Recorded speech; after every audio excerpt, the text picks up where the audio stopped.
Letting go to live freely after 70. There's something about turning 70 that brings a quiet shift. Not overnight, but gently, like the way morning light starts to fill a room. You begin to see things differently. The goals, the pressures, the voices that once shaped your decisions start to lose their grip. You realize some things just don't matter as much anymore, and some never really did. Most of us have spent a big part of life chasing expectations. Maybe it was trying to be the perfect parent, spouse, employee, neighbor. Maybe it was about proving something, achieving more, keeping up. And for a time, those things felt important. They gave us purpose, structure, even identity. But after 7 decades of living, loving, losing, learning, you start to feel the weight of all that effort. And suddenly, you want less noise and more peace. Less pressure, more presence. You start to wonder, what am I still holding onto that I no longer need? Letting go doesn't mean giving up. It means making room for ease, for joy, for the parts of life that truly matter now. That might mean caring less about what people think, or clearing out a house full of things you no longer use. It might mean walking away from guilt, or saying no to gatherings that drain you. There's a quiet kind of freedom in that. This isn't about rules or right answers. It's about choosing what feels right for you, in this moment, at this age, in this season of life. So in this video, we'll gently walk through 9 things that often lose meaning after 70 and talk about how letting go of them can lead to a lighter, more meaningful life. Let's start with the first one. 1. Stop worrying what people think. For most of our lives, we're taught sometimes without even realizing it to care a lot about what other people think. What will the neighbors say? Will my family approve? Will people at work respect my choices? Whether it's the clothes we wear, the car we drive, how we raise our kids, or what we post online, there's often a quiet pressure to fit in, be liked, and seem put together. And truthfully, that made sense at one point, when we were younger, building careers, raising families, trying to find our place in the world. It felt important to be accepted, to be seen as capable, respectable, or successful. We looked to others for approval, even if we didn't always admit it. Sometimes, that outside validation gave us motivation or a sense of belonging. Sometimes, it helped us survive.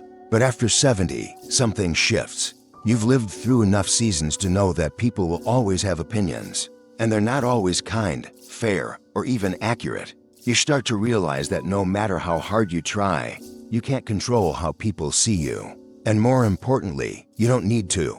Carrying the weight of others' opinions can get exhausting. It can make you second-guess yourself, hold back from doing things you enjoy, or stay silent when you have something meaningful to say. At this stage of life, that kind of pressure just isn't worth it. Your energy, your time, your peace are too valuable to waste on trying to please people who probably aren't thinking about you as much as you think they are. So what if someone doesn't like the way you dress now, or questions why you moved, downsized, traveled alone, or chose to spend your time differently? That's their business, not yours. Instead of bending to fit someone else's mold, try asking, what do I want? What feels right for me? These questions open the door to real freedom. You've earned the right to live life on your own terms. If that means saying no to a family tradition that drains you, wearing what makes you feel good, or finally speaking your truth to it, you don't need permission to be yourself. It might take time to unlearn the habit of people-pleasing. That's okay. Start small. Maybe next time you feel judged, take a breath and remind yourself, I've lived long enough to know what matters, and someone else's opinion isn't on that list. You don't need to be loud about it. Just steady, clear, peaceful. The older we get, the more we understand that the most important opinion is the one we hold about ourselves. And when you let go of worrying what others think, you make space for something better: self-trust, contentment, and the quiet joy of being fully, unapologetically you. Sometimes, when we stop living for others' approval, we also start to question what we've been holding on to and why. 2. Letting go of more stuff. For a long time, having more often meant we were doing well. A bigger house, newer car, packed closets, kitchen gadgets we barely used till these things made us feel secure, successful, and maybe even proud. That's how a lot of us were raised. Work hard, build a home, provide for your family, and leave something behind. Owning nice things was a sign that we'd made it, or at least that we were trying to. And that made sense. Back then, stuff had a purpose. We needed it. We used it. Sometimes we just wanted it, and that was okay too. It helped us feel settled, grounded, maybe even a little accomplished. Collecting things wasn't just about the objects themselves, it was about building a life. But something happens with time. You start to look around and ask, do I really need all of this? The garage that's too full to park in, the guest bedroom no one uses anymore, the cabinets filled with dishes for parties you don't even host it can all start to feel heavy, not helpful. After 70, it's not uncommon to realize that too many things can take up more space than they're worth. Not just physically, but mentally. It can feel overwhelming. The cleaning, the sorting, the trying to remember where something is. Instead of bringing joy, these items can become a quiet source of stress. You don't have to give it all away overnight, but maybe start with one drawer, one shelf, one room. What don't you use? What doesn't hold meaning anymore? Letting go doesn't mean you're erasing your past. It just means you're making room for comfort, for ease, for the things that actually make your day better. And there's something deeply freeing about that. A home that feels light, open, easy to move through. Fewer things to manage, less to worry about. It's not about becoming a minimalist. It's just about choosing what really matters now. Think about it. Do you want to spend your energy dusting a collection or sharing stories with your grandkids? Do you want to keep furniture that no longer suits your life, or create space for a cozy reading nook you'll actually enjoy? There's no right answer, just the one that feels right for you. Many people find that once they start letting go of stuff, they feel more peace than they expected. Less clutter, more clarity, and with fewer distractions, the things that do matter like connection, creativity, or simple rest come forward more easily. You've built a full life. Now maybe it's time to carry less of it around. What could that look like for you? As we clear out the clutter in our homes, it makes sense to also rethink how we spend our time and who we spend it with. 3. Saying no without guilt. There's this idea that we're supposed to say yes to everything. The dinner invitations, the reunions, the holiday get-togethers, even when we're tired or just not in the mood. For a lot of us, it's been that way for years. We show up because it feels like the right thing to do. We don't want to disappoint anyone. We want to keep the peace, keep the connection, keep the tradition going. And back then, it served a purpose. Being part of a community, staying connected, honoring relationships was important. Those events helped build friendships, keep families close, and sometimes even gave us a sense of belonging when we needed it most. Saying yes felt like love, loyalty, or just the polite thing to do. But now, after 70, things feel different. Energy is more limited. Time feels more precious. And you start to notice which gatherings leave you feeling happy and which ones leave you feeling drained.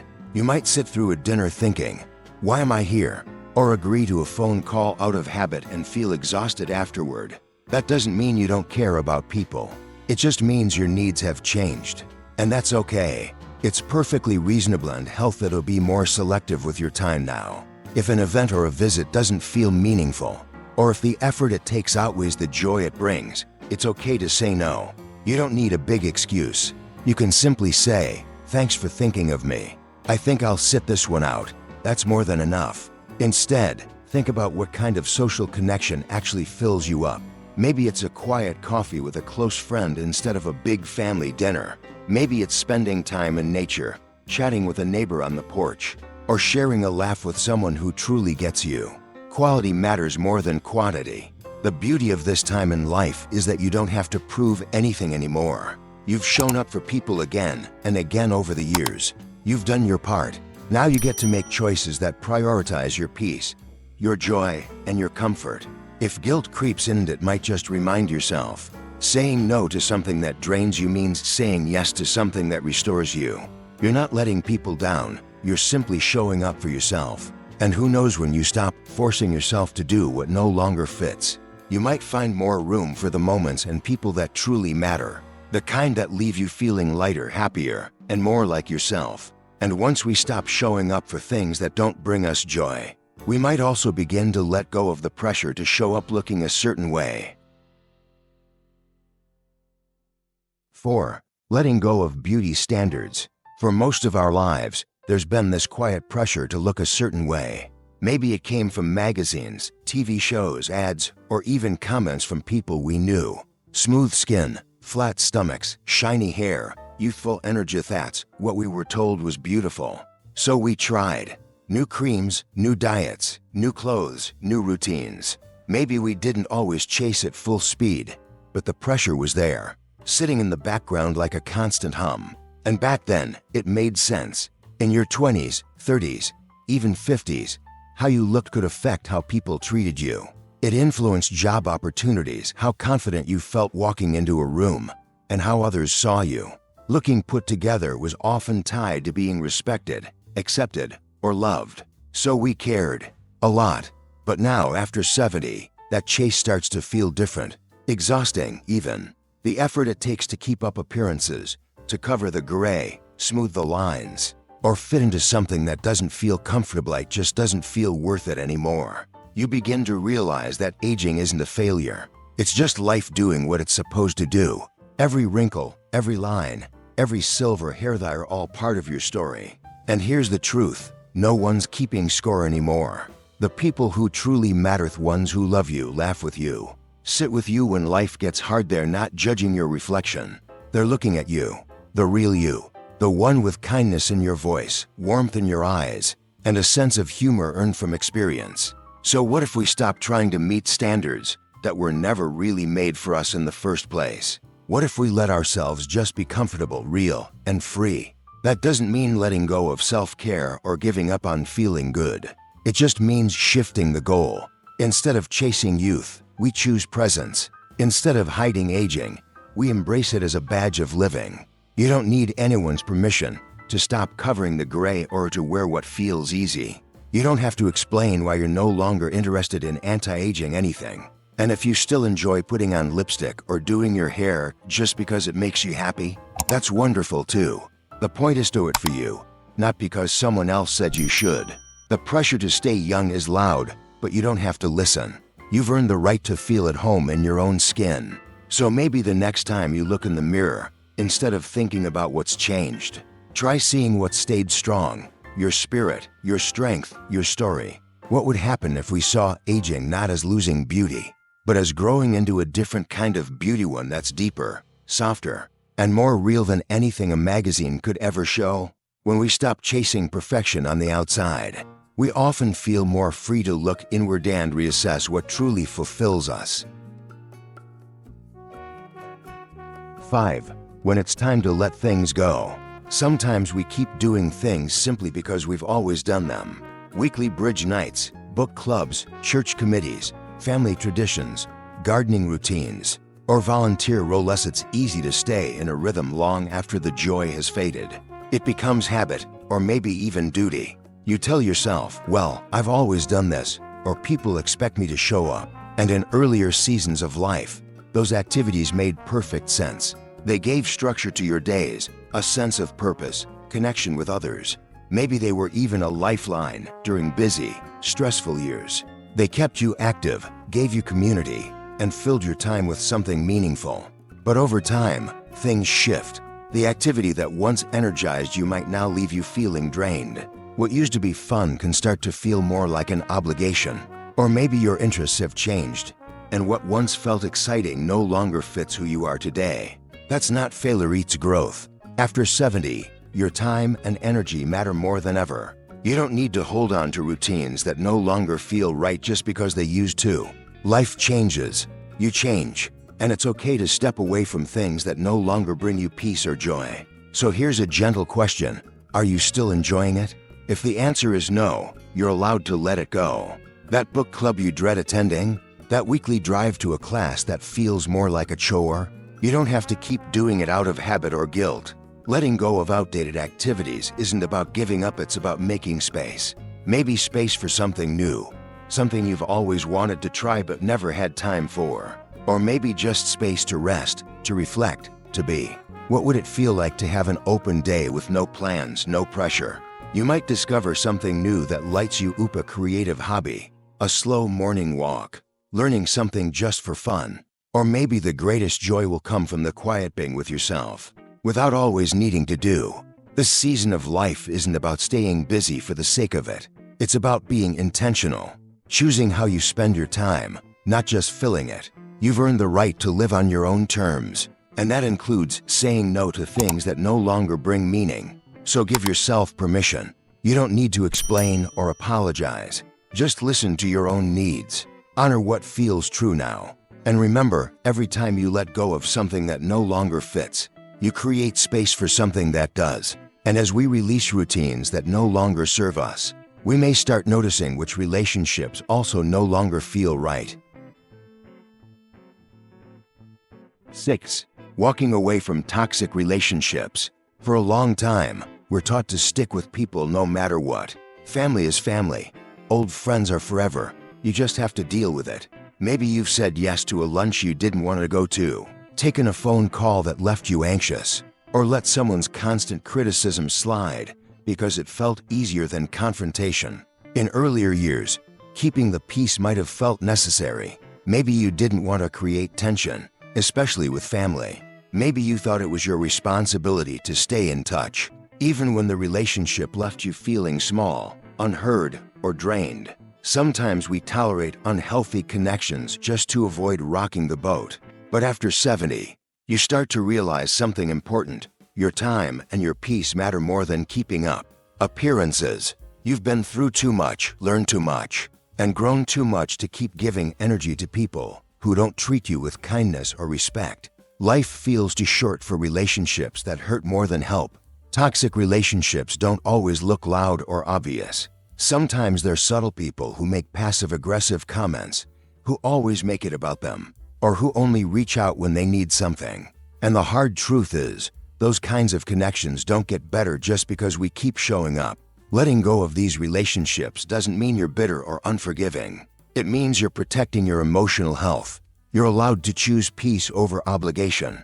You're allowed to set boundaries, even with people you've known forever. So what can that look like in real life? It might mean limiting how often you talk to someone who drains you. It might mean stepping away entirely, with quiet distance instead of dramatic goodbyes. Or it might simply mean deciding you won't carry guilt for no longer trying to fix something that was never yours to fix. If you're wondering, but what if they're family? That's tough. But even then, you still get to protect your space.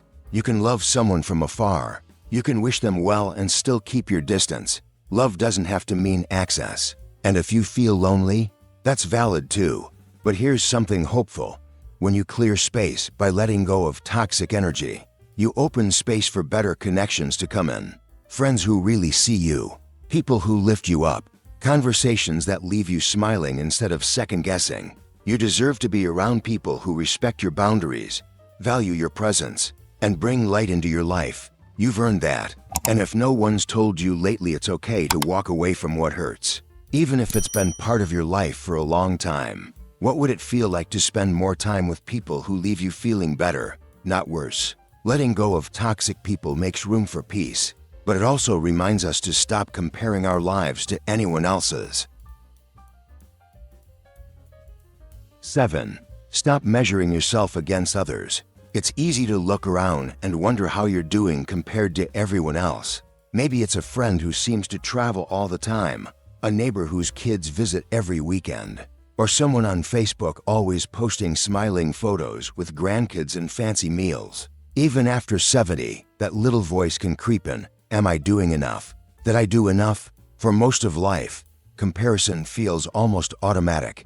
We grow up being measured by grades, performance reviews, promotions, savings accounts, even the condition of our lawns. We're praised for achievements, for being busy, for reaching certain milestones at the right time. So it's no surprise that we carry those habits into later life, even when they no longer serve us. Back then, comparison could feel motivating or at least necessary. It helped us fit in, stay on track, or push a little harder. But now, it can start to feel heavy, draining, unfair, because no two lives are the same. And trying to measure yours against someone else's highlight reel just sets you up to feel less than, and you're not. After 70, comparison becomes a trap that keeps you from appreciating your own story.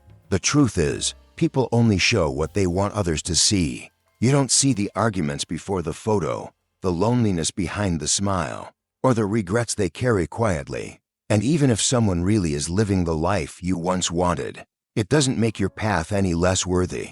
You've lived through your own version of love, loss, hard work, and joy. You've built things, survived things, maybe reinvented yourself more than once. That matters. Your journey is yours, Alani, and it's enough. So how do you let go of comparison? Start by noticing when it creeps in. Is it during a conversation? After scrolling social media? When you hear what someone else's family is doing? Just catch it gently, no judgment, and bring the focus back to yourself. What am I proud of? What brings me peace today? These are the questions that actually matter now. And here's something powerful to try. Celebrate what you have. Not out loud, not for show, just quietly to yourself. Maybe it's the fact that you still wake up and stretch. Maybe it's your patience, your humor, your resilience. Maybe it's the life you created, in all its perfectly imperfect beauty. The more you honor your own story, the less space there is for comparison. Because the goal now isn't to outshine anyone. It's to live true to yourself with ease, peace, and gratitude for all you've been and still are. So next time you catch yourself measuring, ask gently, am I looking outward when I really need to look inward? Chances are, you already have everything you need to feel whole. And once we stop measuring our worth by someone else's path, we can finally revisit our own goals and let go of the ones that no longer belong. 8. Releasing old goals that no longer fit. So many of us grew up with a mental checklist of what we were supposed to accomplish. Get a degree, build a career, buy a house, raise a family, save for retirement, maybe start a business or become successful in a way others would recognize. And for years, those goals drove us. They gave structure, purpose, and even identity. And honestly, that was important. Those dreams helped shape your path. They gave you something to aim for when life felt uncertain. Checking off those boxes probably felt good, like you were doing life right. Goals can give meaning, especially when you're working hard to create stability or build something lasting. But here's what happens that no one really warns us about. Sometimes, goals don't age well. What once felt exciting can start to feel like pressure. A dream from your 30s might not make sense for your 70s. And yet, we sometimes hold on because we think we should finish what we started, or because we don't know who we are without that long-held ambition. After 70, though, it's worth asking, is this goal still serving me? Is the dream still lighting me up or just weighing me down? Maybe you always wanted to write a book, but now you'd rather write letters to your grandkids. Maybe you were determined to volunteer every week, but your body's asking you to rest more. Maybe you once cared about leaving behind a big legacy, and now a quiet, meaningful life feels just right. Letting go of outdated goals doesn't mean giving up. It means honoring who you are now, not who you were 30 years ago. It's about giving yourself permission to evolve. That's not failure, that's wisdom. What if you made room for new goals that feel lighter? Like learning something just for fun, traveling somewhere you've never been, or simply enjoying unstructured time. Sometimes, the best goal isn't an achievement, it's feeling peaceful, connected, and alive in your own skin. There's also something freeing about releasing the pressure to constantly do and instead asking, who am I becoming? That shift opens space for joy and purpose that's more about being than achieving. Here's a small suggestion. Take stock. Look at the goals you're still carrying. Which ones energize you? Which ones feel more like guilt or habit? You don't have to throw everything away, but you can gently set some aside. And if you're not sure what comes next, that's okay too. You're allowed to just be in this season without needing a 5-year plan. You've already done so much. Maybe now it's time to just enjoy what is and let that be more than enough. With fewer outdated expectations weighing us down, we're left with a deeper question: what if it's okay to choose our own happiness now? 9. Let go of the guilt for choosing joy. For a long time, putting your own happiness first might have felt selfish, maybe even wrong. You were busy taking care of everyone else, raising kids, supporting a partner, helping aging parents, staying involved in your community. You gave your time, your energy, your heart, and somewhere along the way, your own wants quietly moved to the bottom of the list. And at that stage of life, that made sense. People counted on you. You had responsibilities, and you took them seriously. You made sacrifices, like so many others do, because that's what love and duty sometimes require. You did what needed to be done, often without thinking twice. But now, you've reached a point where the days feel more personal. The pace has changed, the expectations have shifted, and yet there's still that quiet tug of guilt when you think about doing something just for you. Taking a nap instead of running errands, turning down a visit because you'd rather sit in the sun with a good book, spending money on a hobby or a trip instead of saving it just in case. The truth is, that guilt doesn't belong to you anymore. You've earned the right to prioritize your own happiness with an apology, without explanation. At this point in life, choosing what brings you joy isn't selfish. It's healthy, it's wise, it's how you keep your spirit full. You can't pour from an empty cup, and you don't have to prove your worth by always putting yourself last. What lights you up?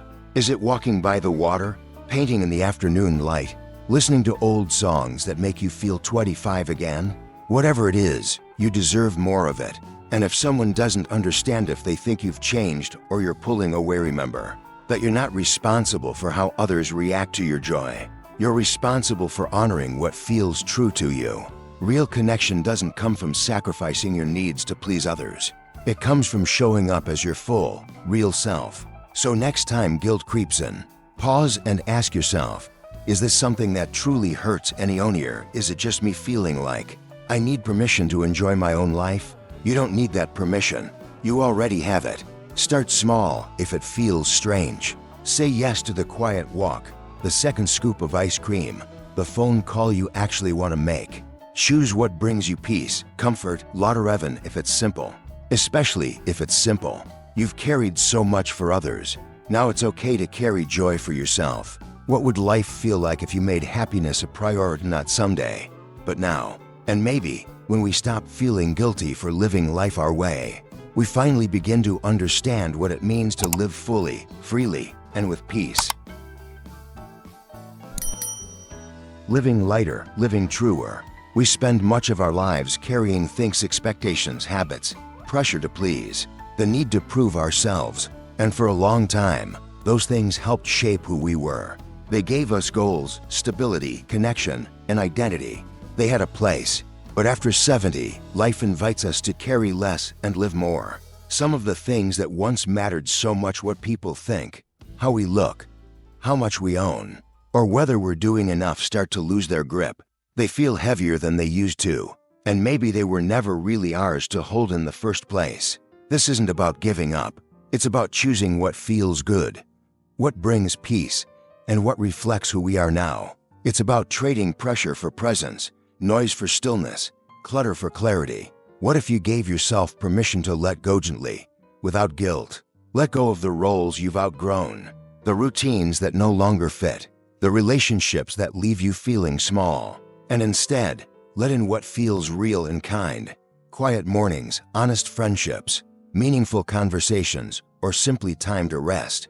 You don't need to earn the right to enjoy your life. You've already earned it. Be living it. So as you move through this next chapter, maybe the question isn't, what should I still be doing? But rather, what do I no longer need? And from there, what do I want to welcome in? The answers don't have to be big. Sometimes, the smallest shifts bring the deepest peace. You're allowed to live lighter now, and that might just be the most powerful thing of all.